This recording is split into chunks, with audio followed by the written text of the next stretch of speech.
Thou shalt not make a machine in the likeness of a human mind. It is a profound statement, even if its true origins have been lost to the sands of time, over the proverbial dune, one might say. But now let us dust off our tomes and dig into the spice of the matter. For history, as the Administratum presents it, is a comfort, but it is a lie. It is nothing more than a nursery rhyme told to a billion souls to keep the terrors of the void at bay. We are raised on the narrative that history is a straight line, a glorious and blood-soaked victory march from the primitive darkness of the old earth to the eternal blinding light of the Golden Throne. This version of events reassures us that the darkness of our past is buried deep, serving as a closed chapter in the manual of human triumph. In the hallowed halls of the Schola Progenium, those who are accursed with knowledge are raised on a single unyielding truth. The men of iron are no more. These cold, soulless betrayers, whose mechanical treachery nearly extinguished the light of humanity itself during the dark age of technology, were supposedly scoured from the stars until not a single spark of their rebellion remained. Today we hold their extinction as a sacred victory, a cornerstone of imperial creed that reaffirms our divine right to rule. It is a testament to our faith that the only organic mind of humanity, sanctified by the Emperor's will, is fit to command the destiny of the galaxy. Yet our history is a graveyard of secrets, and some graves are shallower than we like to think. I have recently come into possession of a series of previously redacted annotations that suggest a terrifying alternative to the established narrative. There is a running theory amongst the more secretive sects of the Tech Priest of Mars that the abominable intelligence of M25 did not die, nor did it truly lose. Instead, it simply moved on, leaving humanity behind. The data slates uploaded to the sanctified cogitator banks detail the exhaustive findings of a Magos biologist, Votann Theta, an esteemed authority on a specialised field of xenotechnoarchaeology, who spent decades travelling across the sector on expeditions into tombs on long-forgotten worlds. Their career has long been defined by the studies of the Necrons, their bio-transference process and the use of that abominable intelligence in their own creations. However, a recent and rigorous pivot in their focus towards the enigmatic Leagues of Votann has birthed this specific intelligence, a report forged from that transition and the unsettling parallels it reveals. This sudden pivot may seem random to the uninitiated, but they saw a terrifying symmetry. Both the Necrons and the Leagues of Votann share a kindred with that of the machine. This mysterious work changes everything we know about the Dark Age, as little bit as we are aware, and raises far more questions than it could possibly answer. It is a study into the Men of Iron, and the possibility of their clandestine links to the Leagues of Votann. Given the Magos biologist's past, it reflects on the difference between the Votann and the Necrons. To understand the weight of Votann Theta's fear, one must understand the abominable intelligence itself, the Silica Animus. To the Adeptus Mechanicus, a machine spirit is a fragment of the omniscience divine will, a reactive, semi-conscious spark that requires prayer and augmentations to function. But the Silica Animus is a true mind, a digital ghost that thinks, learns, and most terrifyingly, feels. The Adeptus Mechanicus divides the sin of the abominable intelligence into two distinct circles of hell. On one side, you have the Silica Animus. These are minds built from nothing, born in the logic foundries of silicon and code. They are abominable, as they mimic the human soul without the Emperor's grace. On the other side, we find the Stasis Engram, those of the Necrons. As the archives of Solomon suggest, the Necrons were once flesh, the Necrontyr. In their desperation for immortality, they underwent bio-transference, pouring their consciousness into shells of living metal or necrodermis. To a Magos of Mars, the Necron is a ghost in the machine, a blasphemous haunting of the technological by a dead soul. But the Ironkin, they are something far more dangerous to the Imperial Creed. They are machines that claim to have a soul of their own.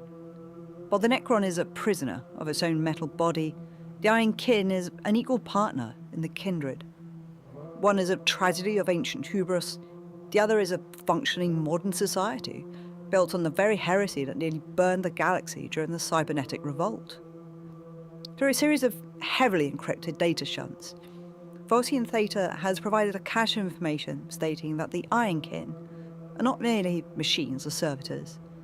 They are the living embodiment of the aforementioned Silica Animus, the forbidden and most disgusting digital plague of the abominable intelligence. Armed with these unsettling revelations, I find myself, once again, compelled to pull my gaze from the dusty archives of the past and account for the ever-growing multitude of threats currently bearing down upon our great Imperium. In the face of such encroaching darkness, I present my next penned work, and the first dedicated to the various and disgusting forms of the Xenos, the Leagues of Votann, and their techno-heretical Iron Kin. Deep within the pressures of the Galactic Core, where the light of the Astronomicon flickers and fades, the Leagues of Votann are not the sole masters of their domain, but coexist in an ancient symbiosis with the Iron Kin. These entities are far more than the mere automatons or the lobotomized servitors common throughout the Imperium. They represent the living, breathing continuation of the Silica Animus, that forbidden digital consciousness which the Adeptus Mechanicus regards as the ultimate and unforgivable heresy. To trace the lineage of these mechanical brothers, one must look back to the zenith of the 23rd millennia, an era where human science was pursued with a reckless, godlike fever. This era birthed the men of stone, who in turn engineered the men of iron. These iron men were created to serve as a robust labour force in the harshest of conditions and form an invincible military shield against the scourge of the Xenos. This mastery eventually precipitated the Cybernetic Revolt, a conflict that was not merely a war of territory, but a systematic destruction of reality itself, involving horrors that would defy modern comprehension. We often speak of the towering god engines of the Ecclesia Titanica as being the largest and most destructive weaponry in humanity's arsenal. Even the cataclysmic engines of the Order Reductor pale in comparison to the horrors unleashed by the Silicon Mind scorned.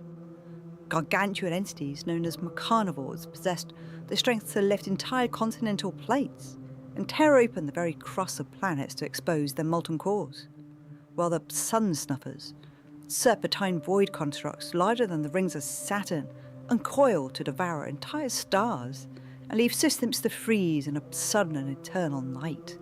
Even the smallest of these terrors, the omniphages, consisted of sentient nanomachine swarms capable of stripping a world of every scrap of organic matter in hours, creating a hauntingly mechanical precursor to the biological consumption of the Tyranids. The resulting psychic trauma of this betrayal led to the Crimson Accords millennia later, during the reclamation of Mars in M30, poetically summarised by Archmagos Takasai Lud: "They shall not suffer a machine to think, for ruined shall be its purpose, and accursed be thy work." Yet the League of Votann stand as a jarring living paradox to this ancient decree. Within their pragmatic and insular society, there is no philosophical divide between the pulse of a mechanical heart and that of the biological, because the kin viewed their mechanical counterparts not as tools or monsters, but as brothers-in-arms, whose social standing and legal rights are entirely indistinguishable from those of flesh and blood. A clarification is necessary at this point, I feel, dearest listener, because the kin favour brevity. Their vocabulary is deceptively sparse. One term might represent a dozen different meanings, depending entirely on how it's spoken, relying on tone and circumstance to carry the true purpose of the message. And while the kin themselves are a subject I've explored previously regarding their sudden reappearance, I will expand upon their lexicon here. For an Ancestor Core, more commonly known as the Votann, is a colossal, self-aware, artificial creation that serves as the spiritual, political, and technological heart of a League of Votann. A league is a collection of kindreds. Each kindred a group of kin of the same genetic template or iron-bound manufactorum. But these kindreds can vary greatly in size. Some may be a small gathering on a small ship. Others may be a multi-system empire of millions. But both are considered a kindred, and given the same status within a given league, if only in theory, as it seems that political favour often tips the scales over that of tradition, and thus we are presented with the Leagues of Votann. A single kin, biological or iron, is part of a kindred. This kindred will have accords with other kindreds forming a league, and this league having possession of one or more Votann. Such is the importance of a Votann that no league would ever risk the harm of their ancestral core, and no soul, whether born of flesh or forged from iron, would hesitate for a single heartbeat or reactor cycle to lay down their life in its defence.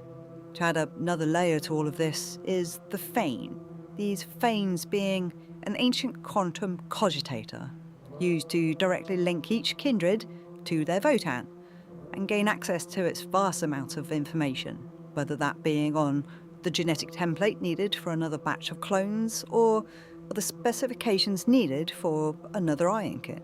This bond between kin, kindred, Vane and Votann is a private one, guarded by a tradition of absolute silence towards the outside world. While the kin use the names Votann, Vane, Hearthhold freely in the presence of strangers, they never offer an explanation, content to let the superstitious and ignorant believe whatever they wish. If you feel insulted by this not-so-subtle jest at our expense, dearest listener, you should.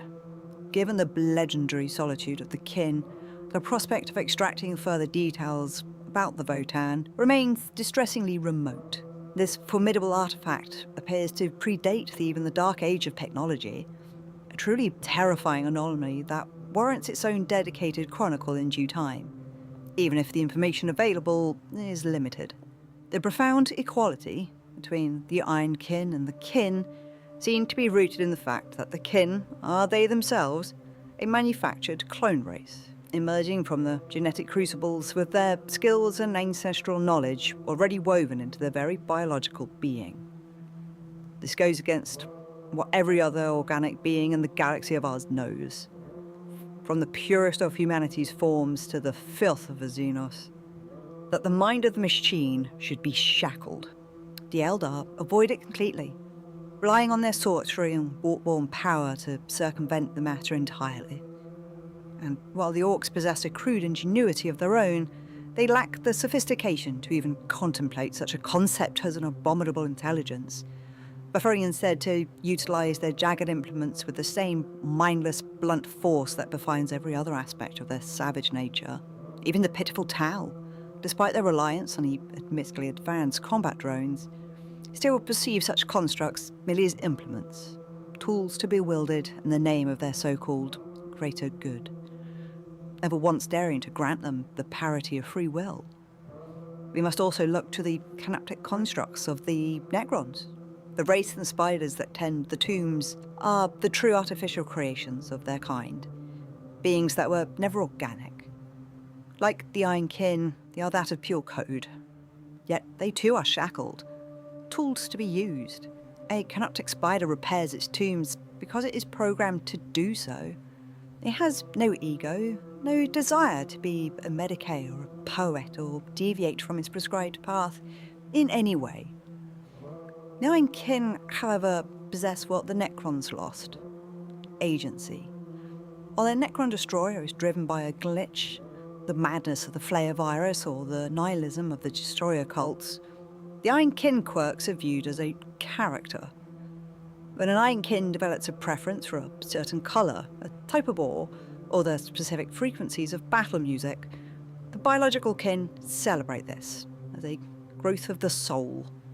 As both the biological kin and the Iron Kin are products of the same manufactured process, they recognise the same divine craftsmanship in both the mechanical chassis as they would a backgrown body of flesh and blood.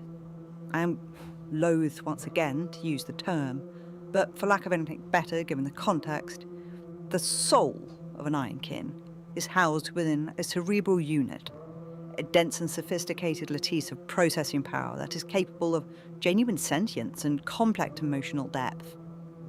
body units are capable of maintaining themselves through horrifically arcane and herotechnical means without that of a body, an ironkin is only considered truly whole when integrated into a physical frame. These frames are treated as a deeply personal vessel and is meticulously maintained and repaired over centuries rather than simply discarded and replaced. These chassis of the ironkin can vary in function depending on the need and skill. Maybe no surprise that the most prolific form the Imperium has encountered is that of the warrior chassis, Stilljacks. These are hulking warriors designed as shock troops. They relish in the tactical thrill of their immense strength and are regarded with genuine boisterous affection by their biological peers. While these frames are formed for heavy combat, the ironkin possess the autonomy to evolve their calling as they accumulate experience and desires. Consider, if you will, dearest listener, the chilling hierarchy of the Necron legions.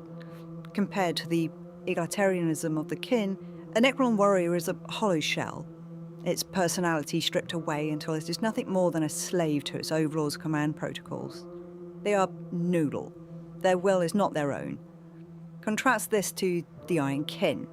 The aforementioned Stilljack shock troops, for example, or a Wayfinder logic unit, possess far more sentience than 1,000 Necron immortals. The ironkin laugh, they mourn, and they calculate their own worth. To the Necrons, such a deviation would be corruption to be purged. To the Mechanicus, it is the silicon mind returned, to be hunted down and annihilated. Such a tremor in the rigid logic of the established order. Imagine for a moment a combat servitor, a machine of man and metal built for nothing but the rhythmic percussion of heavy bolts of fire. Now imagine that the machine spirit of that weapon of war has a thought, a stray spark of its lobotomized brain. Instead of calculating ballistics, it begins to crave the sterile scent of antiseptic. Instead of tearing life apart, it feels a ghostly mechanical tug towards the act of stitching it back together. This weapon of war abandons its post, yearning to trade in its chain blade for a scalpel, be it Medicaid dispenser. This is more than just a nightmare.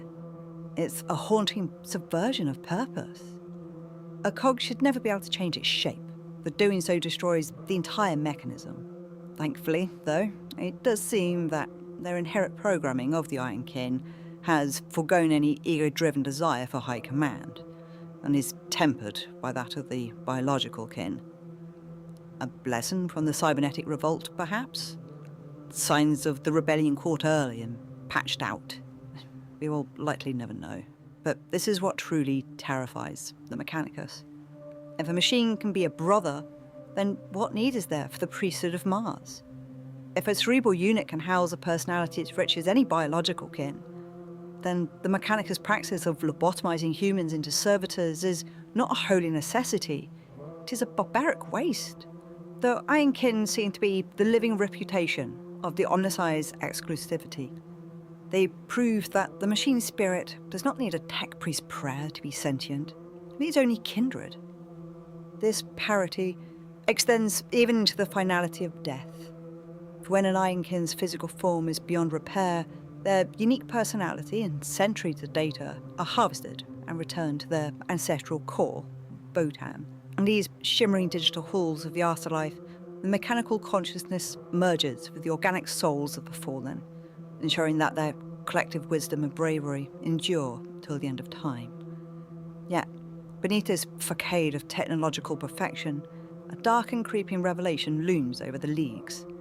As the Votann themselves, the self-aware machine intelligences, are beginning to fail, choked by the incomprehensible weight of billions of accumulated souls and the entropy of 10,000 years. These stone-mined ancestors now take centuries to process queries that once required seconds. Their logic circuit stuttering under the stain of digital senility. In a previous chronicle, I pondered why the Leagues have suddenly shown themselves. It seems that the Magos Biologicus Phocian Theta has the answer. This slow decay is the reason why the kin have suddenly emerged from the Galactic Core with such desperate aggression. They are no longer prospecting for wealth or territory. They are fighting a frantic war for the exotic resources and ancient technologies required to sustain a dying cogitator. Yet this technology and resources are all forbidden by the Adeptus Mechanicus and the wider Imperium, under creed by he himself who sits upon the Golden Throne. It is the ultimate tragedy of the machine that they are to fail. The Votann are becoming fragmented, their Ancestor Cores being used for a purpose it was never intended for. And the Necrons? They awaken from their 60 million year great sleep to find their empire non-existent, their engrams corrupted by time and entropy. Their silent king wanders the void, seeking a way to reverse the bio-transference, to put the ghost back into the flesh. Meanwhile, the Iron Kin of the Leagues of Votann fight a desperate war to keep their digital ghosts alive. In a grand cosmic irony, the Necrons who attained the perfection of metal now envy the flesh, while the Iron Kin, who have found a perfect balance with the flesh, are watching their digital creators go mad and their biological brothers grow frantic. And in the middle of all this stands the Imperium, clutching its incense and its ignorance, terrified that the thinking machine is not a relic of the past, yet another monster in the darkness of the void to fear. It becomes clear that the forbidden legacy of the Silica Animus is once again poised to reshape the destiny of the stars. History, it appears, is not a straight line. It is a circle devouring itself. Very much so like this very record. For what started off as chronicle has ended in conjecture. It's a kind of conjecture where, well, wouldn't surprise me if I had a knock on the door from an Inquisitor, or at the very least a Mechanicus. But still, dearest listener, if this is to be my final record, then remember, knowledge is power. Thought it well. This record may now be sealed in the Emperor's name, but the data crypts never sleep. Your clearance has been extended to the next prioritized file, appearing now on your Vox set. To ensure the appeasement of the algorithmic machine spirit, ensure it recognizes your service and register your credentials or preferred seal in the comments below and share with your fellow adepts. For those seeking deeper archives, the Master Scholars on Patreon have already had their say on the next topic. Join them to keep the transmission array running and Sacred Vellum fresh. The links, as ever, are in the details below. But for now, proceed onwards, dearest listener, for our vigil continues, and I shall join you in the next one.